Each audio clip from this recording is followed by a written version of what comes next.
Magandang araw mga classmate. Ngayon ay pupunta tayo sa Moncada, Tarlac upang bisitahin ang Ivory Farm. Tumawag sila sa atin upang dagdagan ang kanilang kaalaman patungkol sa conditioning at breeding. Bago ako magbiyahe, inalam ko na kung ano ang naging problema nila sa breeding at sa conditioning. Dito pa lang alam ko na kung ano yung adjustment na gagawin at ituturo ko na lang doon sa Ivory Game Farm. Ang kadalasan na naging problema nila sa breeding is yung sipon at cocci. At sa conditioning naman, nawawala ang galing ng kanilang mga alaga or nag-o-off during day of exam. At paminsan naman, na-encounter nila during keeping na hindi nag-uubos ng pagkain ang kanilang mga alaga. Seryosong problema ito classmate, kaya hindi tayo nagdalawang isip na puntahan sa Moncada, Tarlac ang Ivory Game Farm.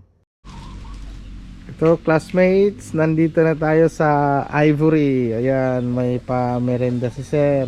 Thank you sir sa merenda. Ito. Dito tayo nagkuhan tayo dito classmate, ano? Farm visit, seminar, Moncada, Tarlac. Moncada to kayo, diba? Tama? Ayan.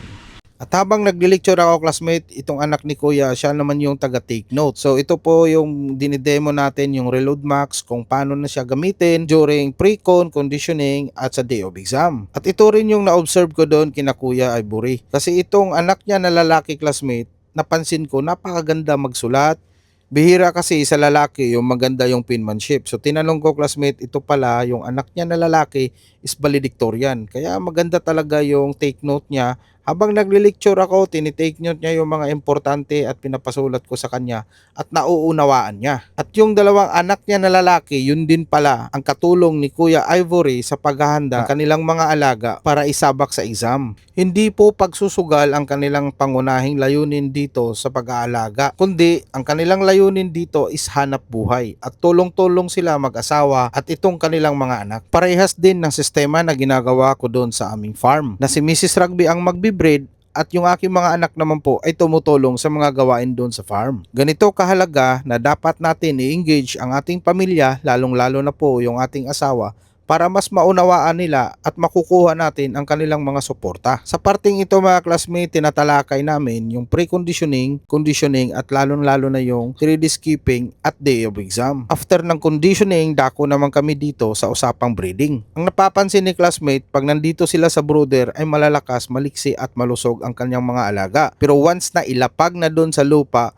1 week, 2 weeks, yun na. Doon na po siya nababahala. Kaya binigyan ko si classmate ng aking vaccination program at yung action trio ng excellence para sa prevention and medication. Sa pagbibreed, dapat lagi tayong handa. Lalong-lalo sa panahon ngayon, ang daming sakit na tumatama. Sa breeding, ang importante yung proper vaccination at alam nyo kung ano ang gagawin sa prevention at medication. At syempre classmate, yung bastonero natin na pang deworming, napaka-importante din yon. Kaya dapat lagi tayong handa. Ang action trio na gawa ng Tatak Excellence, hindi dapat nawawala. Yung ating Ambroxetil Max, Cox Out, at Tepox 48. Yan ang mga basic needs na dapat meron tayo sa farm for better solution. At ngayon, tapos na kami sa aming lecture patungkol sa pre-conditioning, conditioning, keeping hanggang sa day of exam at breeding.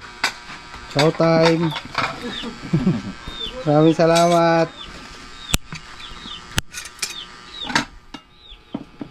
Yan o? Oo. Ito yan. Vitamax lang yan. Oh. Ilang months na yan? 5 months. 5. So kahit bigyan nyo ng 0.5 ml Vitamax twice a month, every 15 days o every 2 weeks. Para mas mabilis yung maturity ng katawan niya. Ano? Ito. Tumitilike na po yan. Iba yan ah. Iba yun. Wholesome yan. Wholesome yan. Sweater looking to eh. Ito yung ano yun. Iba. Wholesome. Anak na ano yun. Ayun. Ni SBR nyo. Ayun, anak niya. Kasi ito kaya niya po yun. Ganda. Oh. Kapain nga natin yung ano. Yung buto. Ayun oh. Bibibon.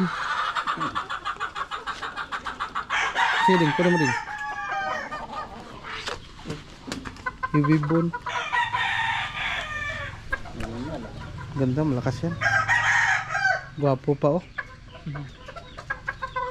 Lumalaban na po sa mga Ilan yung ganito nyo? ganito pong kulay. Hindi, ganyang edad. Ay, makakaila din po sa mga lalaki. Ilang lalaki? 15. Ha? 15, 14. Ay, 13. Madami na pala kayong ano? Madami na. Hindi ko nakita yung kanina. Andun din sila. Pinang ko lang, baka pupunta sila dyan eh. Lumaban na po yan. Baka pupunta sila dyan. Lalaban na talaga yun. Laban na po yan. Tumitilawak na. Naglastog mo. Hindi matiliwan. Painom dalang po. Napudo pa tayo dyan. Lumalaban na. Lalaban na yan.